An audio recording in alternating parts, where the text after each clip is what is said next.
आइए स्टूडेंट, तो देख लेते हैं आपका कंजक्शन क्या है। कंजक्शन का मतलब होता है संयोजक। कंजक्शन मतलब संयोजक। अब बात करते हैं what is a conjunction.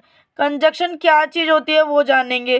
A conjunction is a word that joins words, phrases and clauses together. अब बात करते हैं हिंदी में। संयोजक एक ऐसा शब्द है जो शब्दों, वाक्यों या वाक्यांशों या खंडों को एक साथ जोड़ता है, तो वो आपका क्या बन जाता है, कंजक्शन बन जाता है। अब बात करते हैं टाइप्स ऑफ कंजक्शन कि आपके जो कंजक्शन है वो कितने तरीके के हैं। There are 3 types of conjunction. कितने तरीके के, 3 तरीके के आपके संयोजक हैं। अब वो कौन कौन से, आइए देख लेते हैं। कोऑर्डिनेटिंग कंजक्शन मतलब संयोजकों में तालमेल बिठा। सबऑर्डिनेटिंग कंजक्शन मतलब अधीन संयोजन। नेक्स्ट है आपका कोरिलेटिव कंजक्शन मतलब सह संबंधी संयोजन। तो आइए स्टूडेंट्स, इनको अब हम डीपली पढ़ेंगे कि आपका कोऑर्डिनेटिंग कंजक्शन क्या होता है, सब ऑर्डिनेटिंग कंजक्शन क्या होता है एंड कोरिलेटिव कंजक्शन क्या होता है। तो वीडियो में कंटिन्यू बने रहेगा, वीडियो को स्किप नहीं करना, वीडियो को फुल वॉच करना, तो आपको ज़्यादा से ज़्यादा बेटर समझ में आएगा। आइए स्टार्ट करते हैं। कोऑर्डिनेटिंग कंजक्शन क्या होता है, उसके टाइप्स क्या होते हैं, आइए करते हैं। तो बने रहिए हमारे साथ वीडियो में कंटिन्यू। जैसा कि स्टूडेंट्स आप देख पा रहे हैं, फर्स्ट है आपका कोऑर्डिनेटिंग कंजक्शन।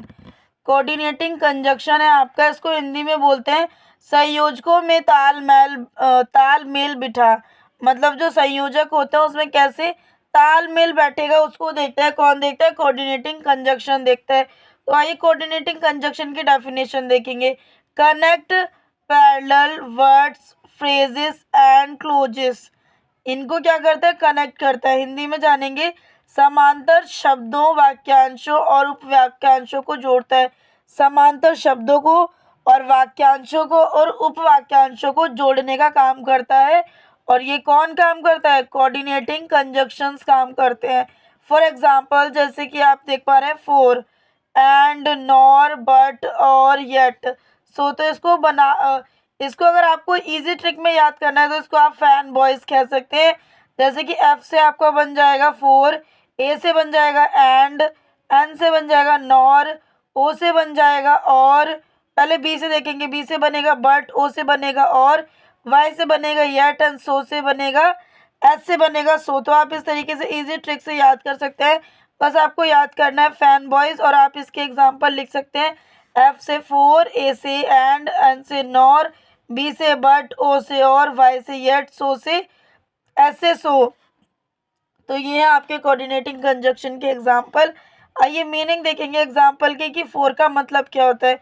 फोर का मतलब होता है के लिए, एंड का मतलब और, नॉर का मतलब होता है ना, बट के लिए आप लेकिन यूज़ करेंगे, और का मतलब होता है या, येट का मतलब फिर भी, सो का मतलब इसलिए। तो ये होते हैं आपके कोऑर्डिनेटिंग कंजक्शन के एग्जाम्पल। आइए अब इन्हीं का यूज़ करके सेंटेंस देखेंगे। तो जैसे कि आप देख पा रहे हैं, first sentence, the lady called for security. तो यहाँ पे क्या कर रहा है, कनेक्ट कर रहा है। किससे कनेक्ट कर रहा है, सिक्योरिटी से कनेक्ट कर रहा है। जैसे कि द लेडी कॉल्ड, जो लेडी है वो कॉल्ड फॉर सिक्योरिटी, महिला ने सुरक्षा के लिए फ़ोन किया, मतलब अपनी सिक्योरिटी के लिए उसने फ़ोन किया है। तो किससे कनेक्ट हो रहा है, सिक्योरिटी से कनेक्ट हो रहा है। लेडी को किससे कनेक्ट कर रहा है, सिक्योरिटी से कनेक्ट कर रहा है। मीनिंग देखेंगे, द लेडी आपका क्या सब्जेक्ट है, तो महिला है। कॉल्ड का मतलब होता है बुलाना या फ़ोन करना। फॉर सिक्योरिटी का मतलब होता है सुरक्षा के लिए। फॉर का मतलब होता है के लिए, सिक्योरिटी है तो फॉर सिक्योरिटी, सुरक्षा के लिए फ़ोन किया। The lady called for security, महिला ने सुरक्षा के लिए फ़ोन किया। नेक्स्ट सेकेंड है आपका, Lara can both eat and speak. इसका मतलब हो जाता है लारा खा भी सकती है और बोल भी सकती है। ठीक है, तो यहाँ पे दो अलग अलग सेंटेंसेस है जिसको हमने एक में ही जोड़ दिया है। जैसे कि ये इसको जोड़ने का काम किसने किया है, ध्यान दीजिए और देखिए, बॉथ ने काम किया है दोनों सेंटेंसेस को जोड़ने का। Lara can both eat and speak, ये किसको, इसको जोड़ कौन रहा है, इन दोनों सेंटेंसेस को बहुत काम कर रहे हैं इन दोनों सेंटेंसेस को जोड़ने का। तो आइए मीनिंग देखेंगे। लारा मतलब है लारा, कैन का मतलब होता है शक्ति, और बॉथ का मतलब इन दोनों के लिए यूज हो रहा है। ईट का मतलब होता है खा, और के लिए, एंड के लिए, और स्पीक के लिए बोल। तो Lara can both eat and speak, Lara खा भी सकती है और बोल भी सकती है। तो ये थे आपके दो सेंटेंसेस जो कि अपने आप में कनेक्टेड है। नेक्स्ट देखेंगे आपका थर्ड सेंटेंस। थर्ड सेंटेंस है आपका निदर एलेक्स नॉर आई ड्रिंक। तो यहाँ पे कौन कनेक्ट कर रहा है? नॉर। दो सेंटेंसेस को आपस में कनेक्ट कर रहा है नॉर। तो ना तो एलेक्स और ना ही मैं शराब पीते हैं। ना तो एलेक्स और ना ही मैं शराब पीते हैं, मतलब दो सेंटेंसेस थे। इसको और मतलब नॉर नहीं या और कैसे, वैसे तो नॉर का मतलब होता है ना, लेकिन इसी ने दो सेंटेंसेस को आपस में कनेक्ट कर दिया है। ध्यान दीजिए, नॉर ने, निदर एलेक्स नॉर आई ड्रिंक, ना तो ना तो एलेक्स और ना ही मैं शराब पीते हैं या मैं शराब पीता हूँ, इस तरीके से आप बोल सकते हैं। नेक्स्ट गाइज आपका नेक्स्ट सेंटेंस है fourth sentence. I want to cook but there is no stuff. तो जो बट क्या काम कर रहा है? कोऑर्डिनेटिंग का काम कर रहा है, दो सेंटेंसेस को आपस में जोड़ने का काम कर रहा है। अब देखेंगे कैसे जोड़ने का काम कर रहा है। मैं खाना बनाना चाहता हूँ लेकिन सामान नहीं है। लेकिन मतलब यहाँ कहने का मतलब है सामने वाला व्यक्ति खाना बनाना तो चाहता है लेकिन उसके पास सामान नहीं है। तो ये दो सेंटेंसेस है, दो बातें अपने आप में, जिसको कनेक्ट कर रहा है बट की हिंदी होती है लेकिन। मीनिंग देखेंगे यहाँ पे, आई वॉन्ट टू कुक, मैं खाना बनाना चाहता हूँ, ठीक है। और ये कुक का मतलब होता है खाना, और I want to cook, want यहाँ पे आपको बनाने के लिए यूज़ करना है। और देयर इज़ नो स्टफ, लेकिन कोई सामान नहीं है। स्टफ का मतलब हो जाता है सामान। I want to cook but there is no stuff, मैं खाना बनाना चाहता हूँ लेकिन सामान नहीं है। तो ये सेंटेंस है आपका fifth. Is that dog alive और डेड, अलीव और डेड, इसका मतलब हो जाता है क्या वह कुत्ता जीवित है या मृत, क्या वह कुत्ता जीवित है या मृत। तो यहाँ पे भी दो बातें हैं लेकिन जोड़ कौन रहा है? और जो है कोऑर्डिनेटिंग का काम कर रहा है, जोड़ने का काम कर रहा है। मीनिंग देखेंगे, इज दैट का मतलब है वह, क्या वह कुत्ता। अलीव और डेड का मतलब होता है जीवित या मृत। तो एक बार और सेंटेंस रिपीट करेंगे, इज दैट डॉग अलीव और डेड, क्या वह कुत्ता जीवित है या मृत है, इस तरीके से आपको बोलना है। Next, we have not finished our dinner yet, इसका कहने का मतलब है हमने अभी तक अपना खाना खत्म नहीं किया, हमने अभी तक अपना खाना खत्म नहीं किया। तो यहाँ पे कोऑर्डिनेटिंग आपका कंजक्शन क्या है? और आवर जो है कोऑर्डिनेटिंग कंजक्शन का काम कर रहा है। Next is whoever says so,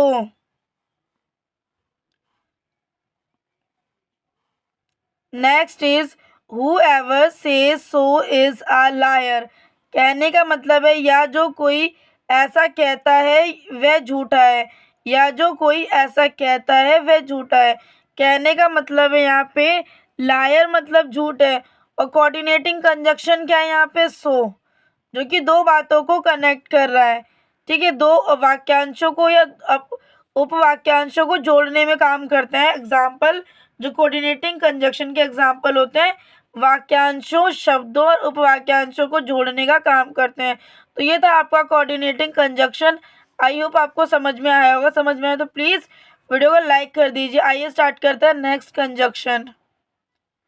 तो नेक्स्ट कंजक्शन है आपका सब ऑर्डिनेटिंग कंजक्शन। अब सब ऑर्डिनेटिंग कंजक्शन कहता क्या है, आइए जान लेते हैं।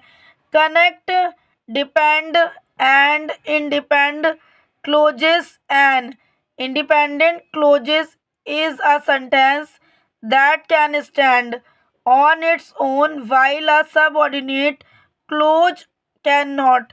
तो ये इसकी डेफिनेशन है सबऑर्डिनेटिंग कंजक्शन की। अब इसका हिंदी मतलब देखेंगे, आश्रित और स्वतंत्र उपवाक्यांशों को जोड़े। स्वतंत्र उपवाक्य वह या तो जो अपने आप खड़ा हो सकता है, जबकि अधीनस्थ उपवाक्य ऐसा नहीं करता। देखेंगे इसके एग्जाम्पल क्या हैं। एग्जाम्पल है इसके as, although, after, before, because, if, since, though, whenever, while, until and when। ये एग्जाम्पल है आपके सब ऑर्डिनेटिंग के और इसी के मीनिंग लिखे हुए हैं नीचे। आइए एक बार पढ़ लेते हैं, जैसे कि एज जैसा, ऑल्दो यथापि, आफ्टर बाद में, बिफोर पहले, बिकॉज क्योंकि, इफ का मतलब है अगर, सिंस का मतलब चूंकि, और दो का मतलब होता है यद्यपि, वेन एवर का मतलब होता है जब भी, और वाइल का मतलब होता है जबकि, अंटिल का मतलब होता है जब तक, और वैन का मतलब होता है जब। तो गाइज ये थे आपके सब ऑर्डिनेटिंग कंजक्शन के एग्जाम्पल। आई होप आपको समझ में आ रहा होगा। आइए स्टार्ट करते हैं सब ऑर्डिनेटिंग कंजक्शन के सेंटेंसेस, जो कि इस तरीके के रहने वाले हैं आपके। लेकिन उससे पहले हम आपको एक ट्रिक बताएंगे जिससे आप सब ऑर्डिनेटिंग कंजक्शन के रूल्स को याद कर पाएंगे कि सबऑर्डिनेटिंग कंजक्शन के एग्जाम्पल क्या होते हैं। बस आपको कितना याद करना है, आ वाइट बस, इसी से ही आपको क्या करना है, सारे एग्जाम्पल याद करने हैं। ए से आपको बोलना है ऑल्दो या एज। डब्ल्यू से आपको याद करना है वैन, वेयर, वैन एवर। बी से यू, और क्या कहते हैं, यहाँ पे अलग अलग वर्ड है। हमने ए से ले लिया, डब्ल्यू से ले लिया। अब बात करते हैं एच से। एच से हम लेंगे हाउ या हाउ एवर। आई से हमें लेना है इफ, ध्यान रखिए। टी से हमें लेना है देन और दो। ई से हमें लेना है इवन या इवन दो। बी से हमें लेना है बिफोर, बिकॉज। यू से हमें लेना है अनटिल या यूजलेस। एस से लेना है हमें सो या दैट, सिंस। ये किसके एग्जाम्पल हैं, सबऑर्डिनेटिंग कंजक्शन के एग्जाम्पल हैं। तो आइए देखते हैं इसके सेंटेंस। लेट्स सी इसके सेंटेंस कैसे रहेंगे। जैसे कि आपका सेंटेंस है, I read a news paper because it provide information. मैं समाचार पत्र पढ़ता हूँ क्योंकि इससे जानकारी मिलती है। यहाँ पे भी आपके दो सेंटेंस हैं। समाचार वो किस लिए पढ़ता है, ताकि उसे कोई इन्फॉर्मेशन मिल जाए। तो इन दोनों सेंटेंसेस को जोड़ने के लिए, कनेक्ट करने के लिए किसने काम किया है, बिकॉज ने। अब बिकॉज क्या है, सब ऑर्डिनेटिंग कंजक्शन के अंदर आता है। अब इसको हम डीपली देखेंगे, इसके मीनिंग। आई का मतलब होता है मैं, रीड का मतलब होता है पढ़ता, ए का मतलब होता है एक, न्यूज़पेपर का मतलब होता है समाचार पत्र। बिकॉज के लिए आप क्योंकि यूज़ करेंगे, और इट यूज़ करेंगे क्योंकि यहाँ पे समाचार पत्र की बात हुई है। तो समाचार पत्र आपका सामान है, इसलिए आपको इट यूज़ करना है। प्रोवाइड का मतलब होता है मिलती, इन्फॉर्मेशन का मतलब होता है जानकारी।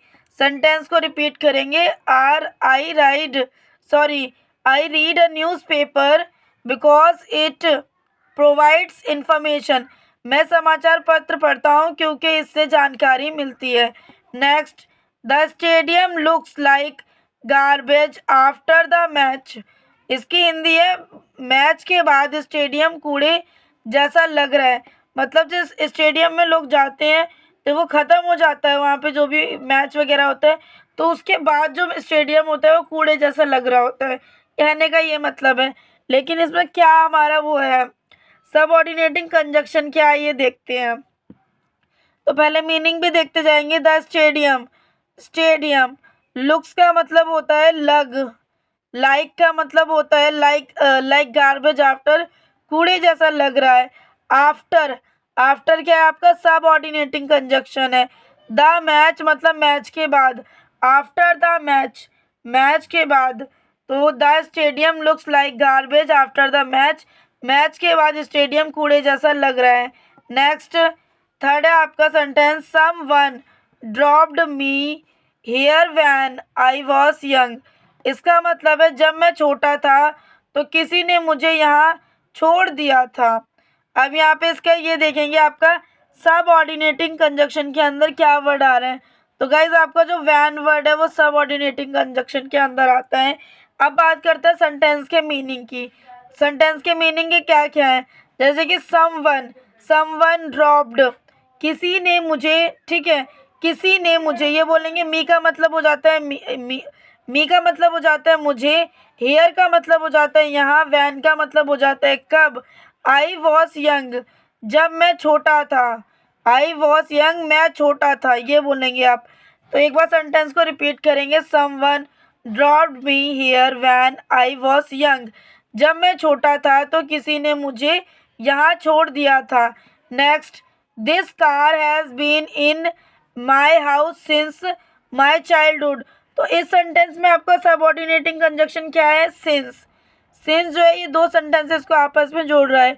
यह कार बचपन से ही मेरे घर में है, क्योंकि यहाँ पे दो चीज़ों की बात हुई है, कार की और घर की। यह कार बचपन से ही मेरे घर में है, मीनिंग देखेंगे। और सबऑर्डिनेटिंग कंजक्शन तो आपने जान लिया कि आपका सिंस होता है। दिस कार मतलब होता है यह कार। और माय हाउस सिंस, मेरे घर में। माय चाइल्डहुड, बचपन से। चाइल्डहुड का मतलब होता है बचपन से। तो this car has been in my house since my child. यह कार बचपन से ही मेरे घर में है। नेक्स्ट नेक्स्ट सेंटेंस है आपका the train reached the station before us. तो यहाँ पे आपका सबऑर्डिनेटिंग कंजक्शन है गाइस अब बिफोर। अब इसकी मीनिंग देखेंगे। द ट्रेन, ट्रेन लिखेंगे। रीच्ड का मतलब होता है पहुँच। द स्टेशन बिफोर, पहले स्टेशन पर। अस मतलब होता है हमसे। तो यहाँ सेंटेंस को रिपीट करेंगे। The train reached the station before us. Train हमसे पहले स्टेशन पहुँच गई। नेक्स्ट सेंटेंस है आपका गाइज, आपका नेक्स्ट सेंटेंस है the darkest hour is that before the dawn. मतलब सबसे अंधकारमय समय वह है जब भोर होने से पहले का समय होता है। अंधकारमय समय, ध्यान रखिए। डार्केस्ट मतलब होता है अंधकारमय समय। अब यहाँ पे आपका क्या है?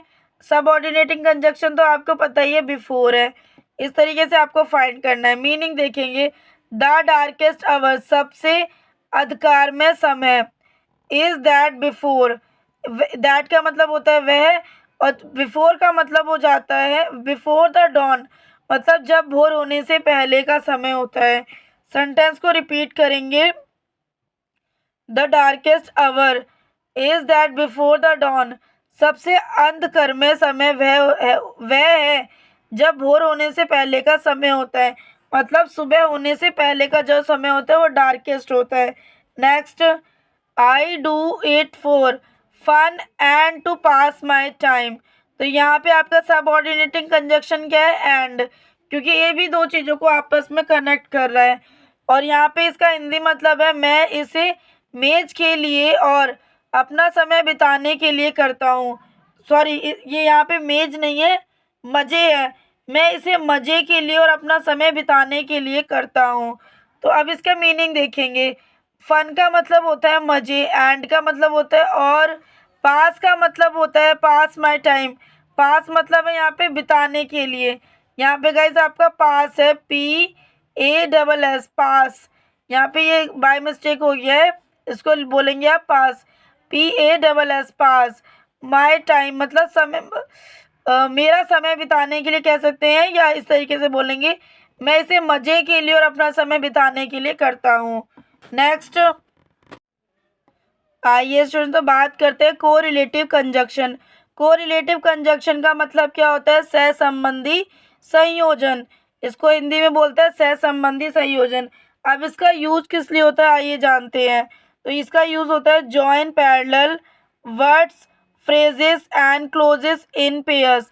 इसका मतलब है समांतर शब्दों, वाक्यांशों और उपवाक्यांशों को जोड़ने में।